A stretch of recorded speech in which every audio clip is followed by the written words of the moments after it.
కోలీవుడ్లో ఏదో జరుగుతోంది. అందుకే తమిళ స్టార్ డైరెక్టర్స్ టాలీవుడ్ దారి పడుతున్నారు.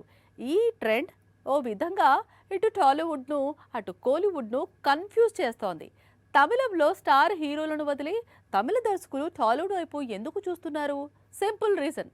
ఒకటి రెమ్యునరేషన్, మరొకటి పాన్ ఇండియా డైరెక్టర్ గా ప్రమోషన్. కూలీ దర్శకుడు లోకేష్ కనగరాజ్ టాలీవుడ్ కు వచ్చేశాడు. తన కొత్త చిత్రాన్ని అల్లు అర్జున్ తో అనౌన్స్ చేశాడు. ప్రస్తుతం ఈ సినిమా టీజర్ ట్రెండింగ్ లో ఉన్న సంగతి తెలిసింది. వేసవి తర్వాత రెగ్యులర్ షూటింగ్ ప్రారంభం కానుందనేది సమాచారం. అయితే లోకేష్ మాత్రమే కాదు, అంతకు ముందు మరో తమిళ దర్శకుడు అట్లీ కూడా టాలీవుడ్ వరకు వచ్చి అల్లు అర్జున్ తో మూవీ చేస్తోన్న సంగతి తెలిసిందే. మరోవైపు జైలర్ డైరెక్టర్ నెల్సన్ కూడా తన తరువాతి చిత్రాన్ని తెలుగు హీరోతోనే తీస్తానంటున్నాడు.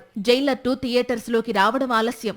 టాలీవుడ్ కు వచ్చి ఎన్టీఆర్ తో మూవీ చేయబోతున్నాడు. తమిళ దర్శకులు తెలుగు హీరోల కాంబినేషన్స్ కోలీవుడ్ లోనే కాదు, టాలీవుడ్ లోనూ హాట్ టాపిక్ గా మారాయి. తమిళ స్టార్ డైరెక్టర్స్ టాలీవుడ్ కు క్యూ కడుతుండడం వెనుక రెండు మెయిన్ రీజన్స్ ఉన్నాయి.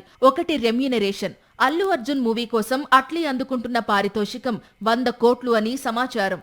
అలాగే ఐకాన్ స్టార్ తో మూవీ ప్లాన్ చేస్తోన్న లోకేష్ కనగరాజ్ కూడా దాదాపు 70 కోట్ల రెమ్యునరేషన్ అందుకుంటున్నాడట.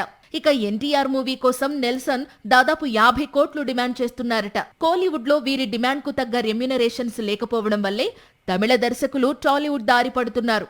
ఇక pan India directors promotion bonus గా అందబోతోంది. సాక్షి టీవీ ప్రసారాలను నిలిపివేయడం చట్టరీత్యా నేరం. సాక్షి టీవీ ప్రసారాల కోసం మీ స్థానిక కేబుల్ ఆపరేటర్ని వెంటనే సంప్రదించండి. డిటిహెచ్లో, ఇంటర్నెట్లో కూడా సాక్షి టీవీ ప్రసారాలను వీక్షించవచ్చు.